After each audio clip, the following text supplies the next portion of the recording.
Release అయింది cinema. Release అయిన ఒక 2-3 డేస్‌లో బన్నీ గారి ఇన్సిడెంట్ అయింది. I mean it shook I think entire I mean national issue అయిపోయింది. ఆ సంధ్య థియేటర్ ఇష్యూ అనేది. అది మీ టేక్ ఏంటి దాని మీద? చాలా దురదృష్టకరం. ఆ సంఘటన జరగకుండా ఉండాల్సింది జరిగింది. ఇప్పుడు ఎవ్వరూ అలా జరగాలి అని వాళ్ళు రాలేదు, వీళ్ళు వెళ్ళలేదు. 2 parties whoever is involved in it జరగాలని వెళ్ళలేదు. అది ఇట్స్ అనుకోకుండా అంటే ఇట్స్ వెరీ అన్‌ఫార్చునేట్ ఇన్సిడెంట్ అంతే చెప్పగలం. And I feel it was blown out of proportion. It's very sad. The kids lost the mother, or a husband lost the wife, and cinema చూడ్డానికి enjoy చేయడానికి వెళ్ళిపోయి ఇలా అయిపోయింది. అది చాలా sad. But this is not the first time something like this happen. ఎందుకయిందో నాకు తెలీదు. కొన్ని అలా జరుగుతాయి. ఇప్పుడు నాతో కూడా నేను ఒక మాట అన్న తర్వాత అది అంత థింగ్స్ బ్లో అవుట్.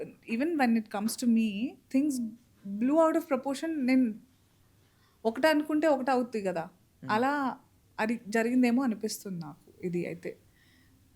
యూనో ఎందుకంటే ఇంతకుముందు స్టాంపేడ్స్ పొలిటికల్గా, డివోషనల్గా చాలా చోట్ల జరిగాయి. ఆల్సో ఫర్గివ్ మీ, నన్ను క్షమించాలి.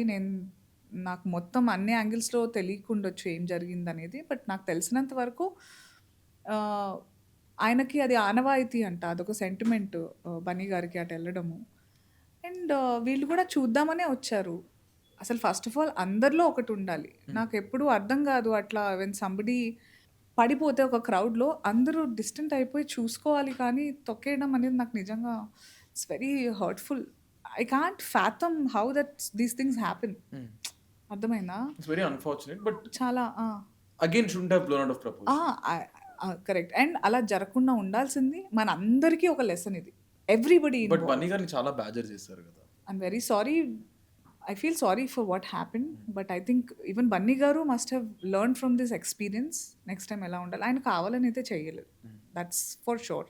అలానే వీళ్ళు కూడా కావాలని పడిపోదాము ఇలా జరుగుదామని కూడా కాదు. అలా ఒక so now like I said it's an experience and lesson for everybody. జాగ్రత్తగా ఉండాలి. ఇట్లా క్రౌడెడ్ ప్లేస్లకు పిల్లలతో పాటు వెళ్ళకూడదు. అది by default we have to, మన జాగ్రత్తలు. You can never be too careful కదా, you have to be careful. Like correct. ఎంత జాగ్రత్తగా ఉంటే అంత మంచిది. ఆ జాగ్రత్తలు మనం ఇంకొంచెం as a society, as a community మనందరం కూడా నేర్చుకున్న గుణపాఠం ఇది అని అనుకుంటాను.